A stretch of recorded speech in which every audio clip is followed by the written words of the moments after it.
1 2 1 2 1 2.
So the truth is that it would be better if I put the microphone in here.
sorry that your rivals are so disorganised.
We've been really thrilled, first of all, to sell out the venue outside of an election year. We thought actually our crowds might be a bit smaller, but it turns out the momentum carries on.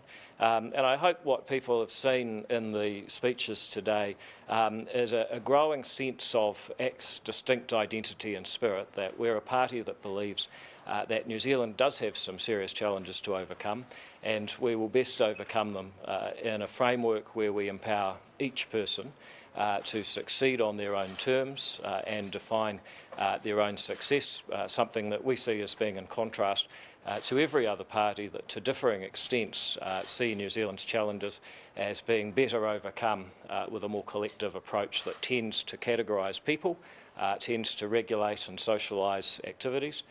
We believe that free enterprise and freedom are far more effective at achieving that goal, and I think you saw it throughout the speeches as that theme emerges. There may be other questions you want to ask, and always really happy to engage and see what's on your minds. How would you categorise the culture of the ACT Party's election campaign? Look, I think it was actually very positive. I've been in 8 election campaigns.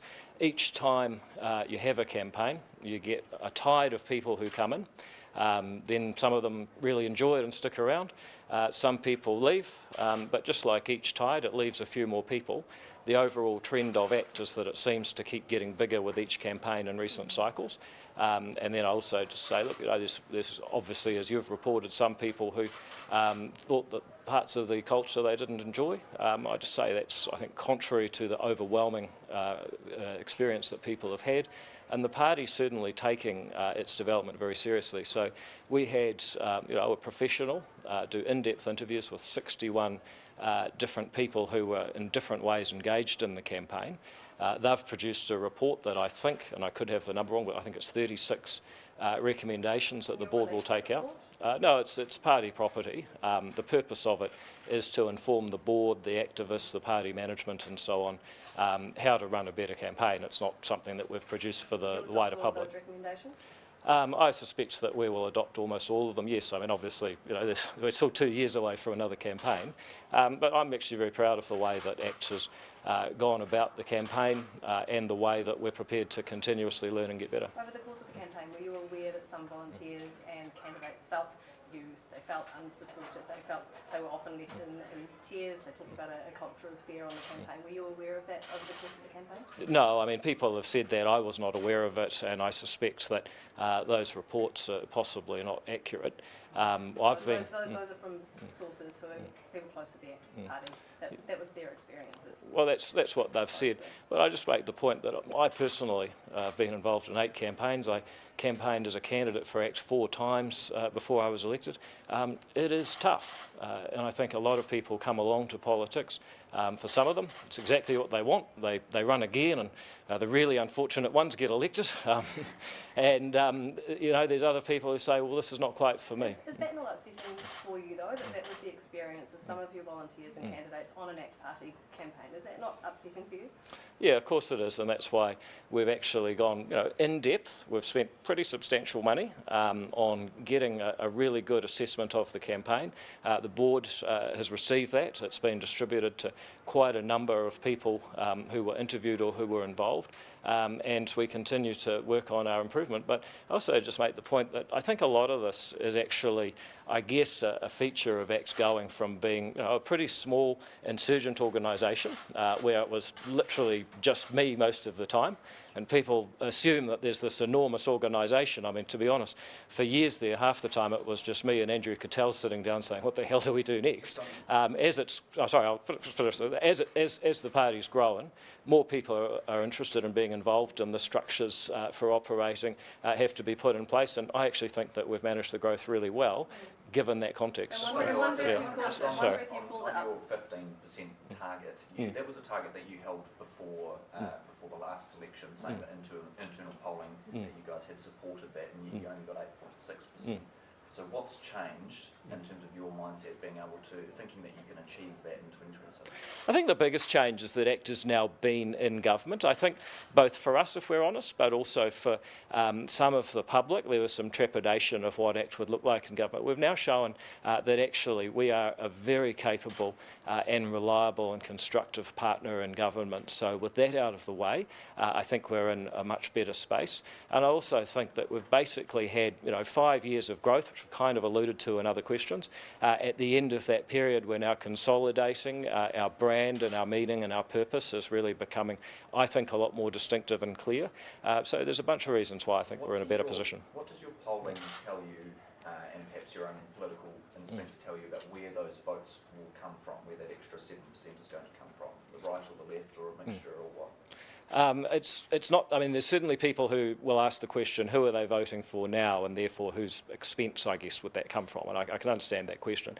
But the research we do show that the critical thing that really defines people is that change-maker ethos, the willingness to make and to innovate, to achieve and make a difference in their own lives. And there are different types of people that have a varying amount of that instinct versus people that say, well, stuff's predetermined by your circumstances or your ancestry or whatever. So it's really a way of thinking that I happen to think is critical to New Zealand's future. The dip that you had in polling from around kind of 13-14% going down towards kind of the 8s and 9s. Before the election, you said that was partly due, or you speculated it was due to hard truth-telling that ACT was doing before or during the campaign versus other parties over-promising.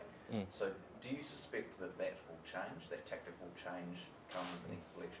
No, we'll never change the fact that we have a right and a responsibility to tell the truth in this country. Silence, as we heard from one of our speakers, is actually the enemy of truth, and we refuse to be silent. But I also just make the point that I was looking at ACT's election result. We've had 30 years with dozens of parties contesting 11 MMP elections. There's actually only 6 times that a party's done better than ACT did. So, in many respects, it's a result that we're very pleased with. Just back on Tova's reporting, there were also accusations that the party didn't treat women fairly. Is that concerning to you, that women felt that they were treated unfairly, and what's the party doing about it? Well, first of all, I think it wouldn't be my question to answer when I've got 3 women ministers standing right behind me. They may have something to say about that. I'll start off then. Look, I think it's impossible to say that ACT has a problem with women when it elected a 27-year-old young Liberal woman as their deputy leader. So are you poo-pooing the concerns that have been raised by some women who worked on this campaign? No, what I'm saying is everybody has their own individual experience, but it's not the case to be able to make a broad generalisation to suggest that ACT has a problem with women. But is it concerning to you that some women did have that experience and did feel that way? Look, I would suggest that in the same way that David has already suggested, ACT is a growing movement. There are people who come, there are people who go. This has been my third election that I've been part of. Many of the people that I started off with ACT no longer belong to ACT because they've had other things happen in their lives and they've moved on, they've had families, new jobs and careers. I appreciate every single action that every volunteer does on the campaign to help us progress New Zealand as a country. There may be some people who have joined up and have said, look, it's not for me anymore because it doesn't fit around my family circumstance, it doesn't fit around what I thought happened on a campaign, and that's absolutely fine. People come, people go. I respect and really appreciate every single activity that people do, but it is not the case, and it is impossible to say that ACT has a problem with women. We have strong women in our party, and I support a lot of our women, especially those women in Tamaki that I know go out and deliver leaflets, turn up to our community meetings. It is absolutely fantastic. I thought those things can be true, though. David Seymour, what do you say to those two senior I don't think no one else wants to. Oh, I just want to say that I've not had an issue at all, and I've had two... We're talking about people who aren't, ministers in government. We're talking about probably people who are a bit more vulnerable on this campaign. I'm also a woman, and I'm also a mother. And I have found nothing but support, and it doesn't matter whether I'm a minister or whether I'm an MP. I've been a part of the campaign and had awesome support from the party and its makeup, and especially from our leader. Yeah, and I'd actually like to say the same. So this is my second election. The first election, I never knew what I was truly capable of. And I now know what I'm truly capable of because of this party. I was never felt like I was treated different because I was a woman. Actually, I felt I was empowered because I was a woman.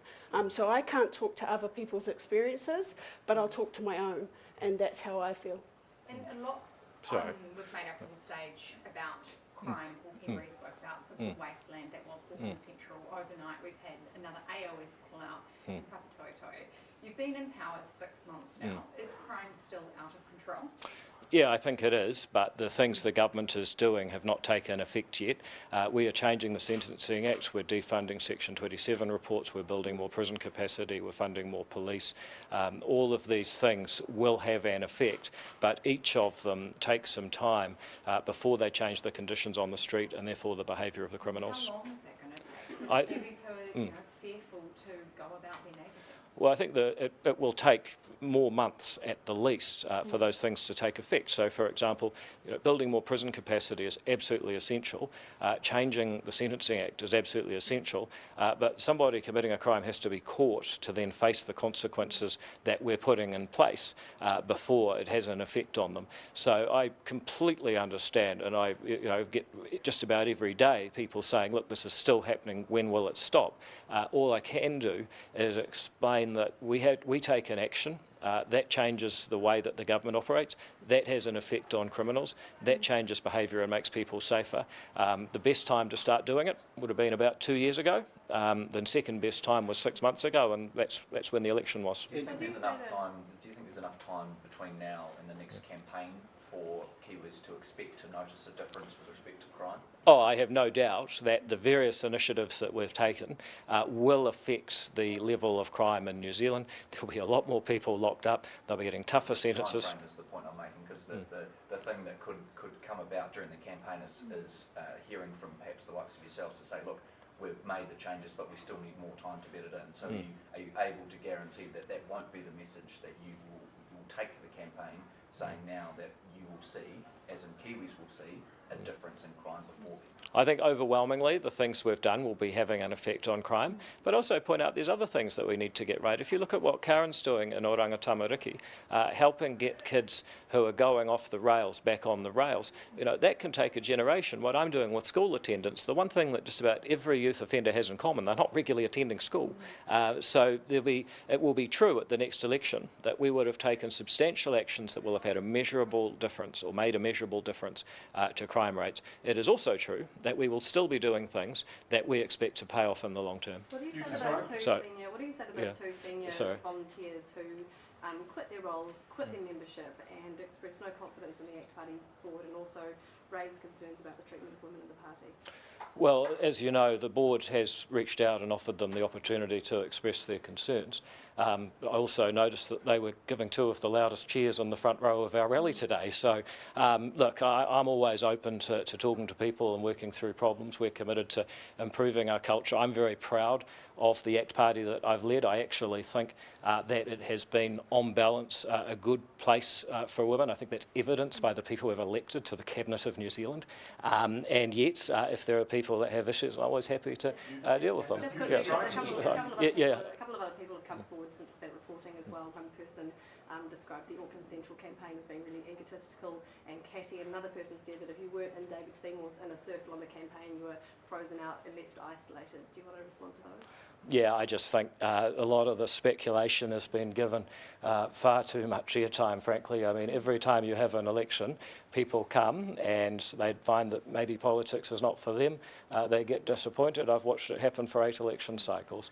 But frankly, if you look at the report that we've done, it is absolutely honest, it's constructive, and we're going to act on the recommendations it makes. But none of them reflect the things that you were saying, and the research that was done, or the in-depth interviews that were given. We spent a lot of money. We got a very good person to do it. They spent a lot of time, and they wrote a great report that's like 90 pages long. So we're going to go with that.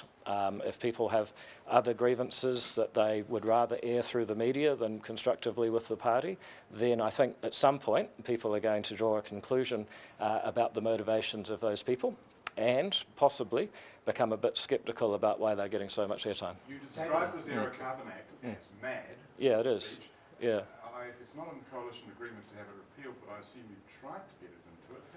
How important is it to you to repeal that act? Well, I mean, New Zealanders need to do two things when it comes to climate change. One is put some serious money into adaptation. The previous government had a $4.5 billion climate emergency response fund, and at the time of the North Island weather events, Gabriel and so on last year, not 1 cent had gone into adaptation.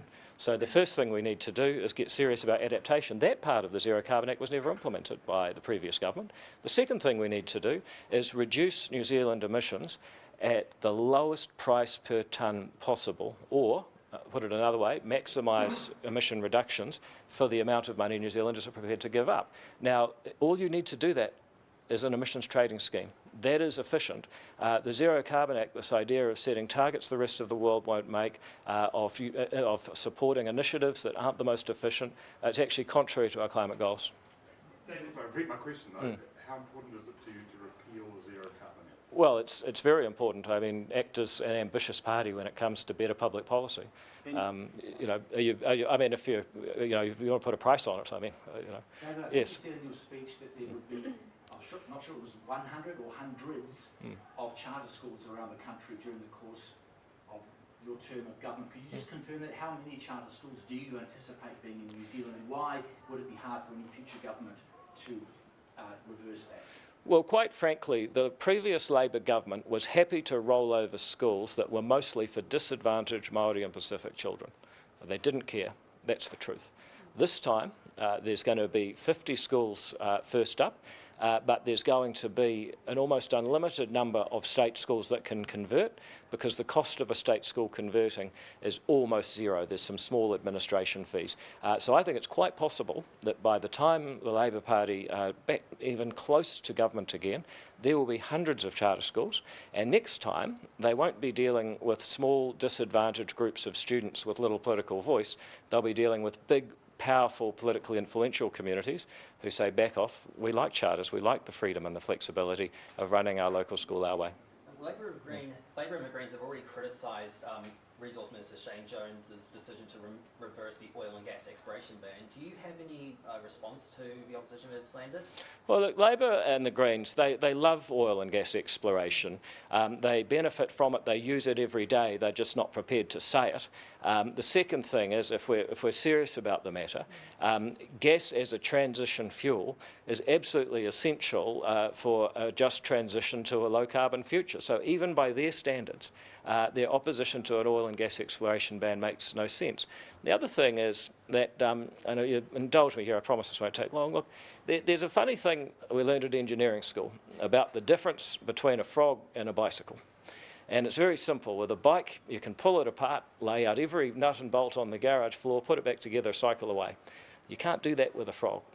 And I just make the point that our industrial ecosystem is much more like a frog than a bicycle. It is complex, it's interconnected, and you don't know how one change is going to affect the rest of it. For example, I was recently at New Zealand Steel, and they were pointing out that at the moment they reduce their iron ore down to iron using coal, which obviously creates CO2. One of the best ways that they could do that alternatively would be to reduce it with hydrogen. And if they were to do that, they could massively reduce their emissions. However, the best way to get hydrogen is actually natural gas, which they can crack up and get the hydrogen. So I know you never know what you get when you come to one of these press conferences. There's a bit of... The system is much more like a bicycle. No, I don't think so at all, Simon, but I have very little hope that you'll ever understand. In your speech, you talked about the coalition partners feeling that they would be faster decisions if they didn't need to consult ACT. Are you comfortable being the handbrake on this government? Well, we're the people who, I guess, are almost like the second check or the peer review on good policy, and quite frequently suggestions come before us. We say, whoa, back, there's a better way to do that. So actually I think this is one of the things that, much to the disappointment of our opponents, we've actually been a real value add and a very constructive partner in government. Are you not worried that that's not coming through to the public, that that could lead to a lack of oxygen and hinder you getting to that 15%? The way I look at it, politics is like one of those old school Polaroid photos. Over time, the role that each party plays becomes clearer. I think ACT is playing a very positive role, and I look forward, with the help of the Fourth Estate, to seeing it much better exposed. Your polling at times during the campaign dipped as New Zealand's First extended. What do you think your goal of 15% will mean for their party vote? It's an interesting thing. There is a widespread belief that the parties are competing for voters. One of the things our research shows is that the people who are interested in ACT are actually less likely to be interested in New Zealand First. And that's counterintuitive, but we don't see ourselves as being in competition with them the way that the sort of folk reporting is. So what do you derive from that then? Well, I think we have a slightly different vision. Ours is a bit sunnier and more futuristic. It's more liberal in the sense of tolerance and a wide range of people living here. It's more open to the rest of the world. There's a few basic differences in philosophy that I think people see differently, while acknowledging we have some things in common. Would you dismiss those polling trends then from last year's election? Well, no, you don't have to, though, because what they show is, one party got an extra couple of percent, another party lost 3 or 4%, but it's possible that New Zealand First were gaining off Labor and ACT was losing to National, for example, so, The Maori Party recently called for a declaration of independence and a Maori parliament. They've also recently used protest imagery with firearms on it. Why do you think they get away with it, and where do you think that sort of rhetoric is leading us? Well, first of all, I'd love them to have a separate parliament. That means they'd be out of our one, and as long as they can't tax us, it's all fine. We had a declaration of independence, if my maths is right, and this is always a risky thing to do, but it's something like 189 years ago now that we did that, so I'm not sure if we need another one, but they're welcome to try.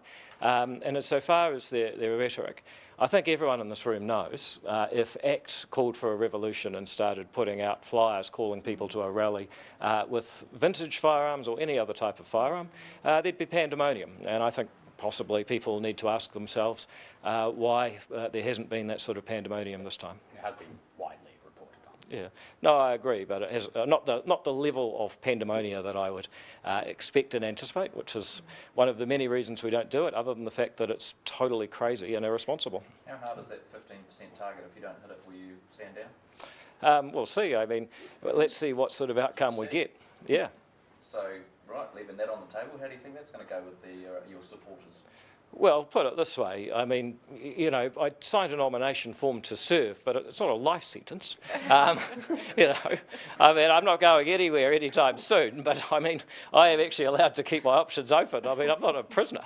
You know? Your thoughts on that, Is this your last term, though? I very much doubt it, Tova. I very much doubt it. We're having a great time. We're making real change.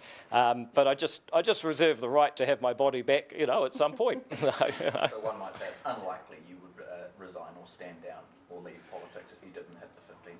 Well, it's funny, you know, if you told me a year ago that we would get 11 MPs, I would have said, well, that's a bit lower than we're polling now. That'd be disappointing.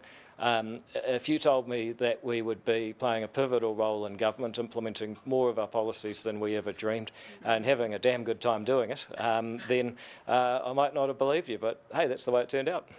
So, alrighty, folks. Well, look, if you got no more questions, we still have more answers, but you'll have to ask the right question to get them another time. Just real quickly, I'd be remiss if I didn't use my English degree for this, but Dark's accounting males, it's Blake, not Dickens. Oh, are you serious? Yep. Well, there you go. That's everything we've been saying about the education system in this country. I'm actually a victim of it, it turns out. So there you go. All right, we'll see you guys later. See you later. Well done.